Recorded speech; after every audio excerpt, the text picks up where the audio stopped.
So people say dumb things about video games all the time, but we at GameRanks think a few of them just really stood out. So here is the 5 stupidest things people said about video games. Number 5. The 700 Club's Pat Robertson has said, "Murder committed in video games is no different than real-life murder." Yeah, that's the level we're starting at. So, by this logic, I've had experiences that are no different than real life, in that I've been attacked by murderous tribes of people who have been stranded on an island. I've personally stolen a lot of vehicles, and I used my smartphone and I hacked the living hell out of Chicago.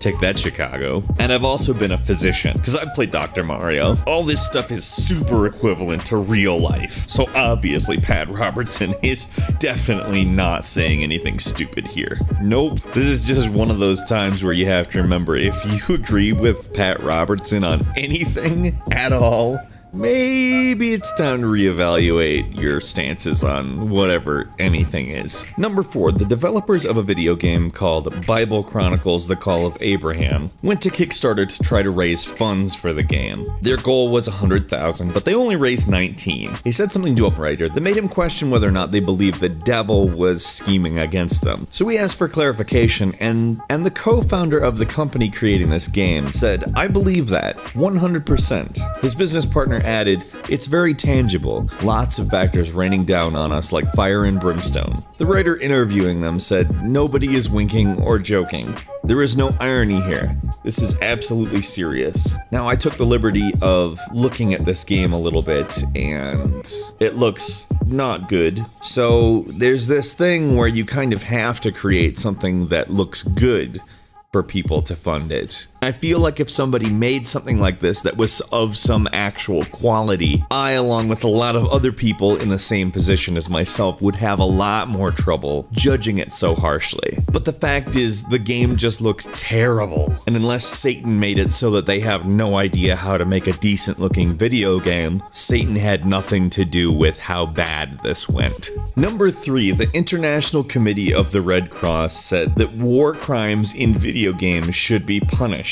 The ICRC, which is their acronym, is concerned that certain game scenarios could lead to a trivialization of serious violations of the law of armed conflict. The fear is that eventually such illegal acts will be perceived as acceptable behavior. Now, it's important to note that they clarified they're not asking for censorship, but just hope games took a more realistic approach to situations that would probably get you in trouble for doing in real life, regardless of what many people consider war to be. That doesn't change the level of dumb in this statement, though. Okay, let's say in a game, we capture a terrorist and torture them for information. In real life, that causes severe international diplomatic problems. In a video game, you're typically not in a position to have any idea whatsoever what is going on the diplomatic end of things. In Battlefield, you're not on a battlefield. And pardon the double negative, Call of Duty is not called Call of Diplomatic Solutions. And certainly there are problems with war games.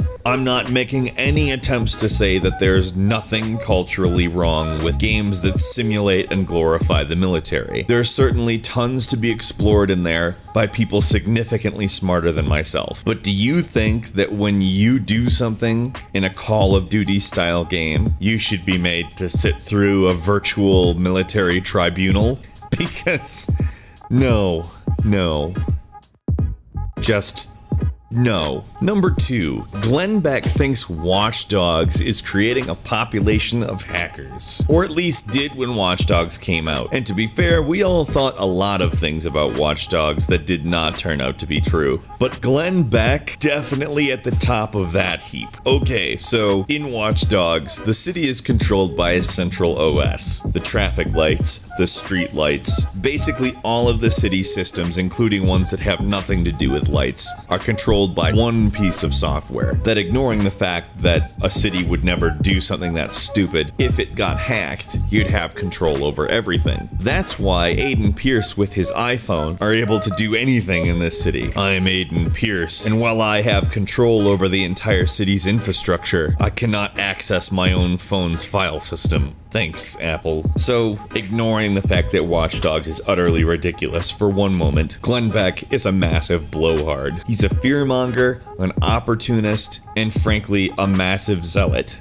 The things he says should not be taken seriously, because not only are his own opinions utterly bonkers, but his own opinions don't even matter if he thinks he can incite some kind of reaction in saying things. I wonder if whatever app Aiden Pierce uses to hack has in-app purchases. Yeah, it probably does. And number 1 belongs to everybody's favorite idiot, Jack Thompson. I'm just gonna quote it and then we'll talk about it. Nobody shoots anybody in the face unless you're a hitman or a video gamer. I went ahead and Googled shot in the face, and in 0.52 seconds, Google came up with a pretty fair amount of results. Now, I went through a few of the results, not all 2,050,000 of them, and I didn't really see a whole lot of video game anything. I did see a former vice president. Do you think Dick Cheney played a lot of video games? Cause, he shot someone in the face. And that doesn't count though, right? Right?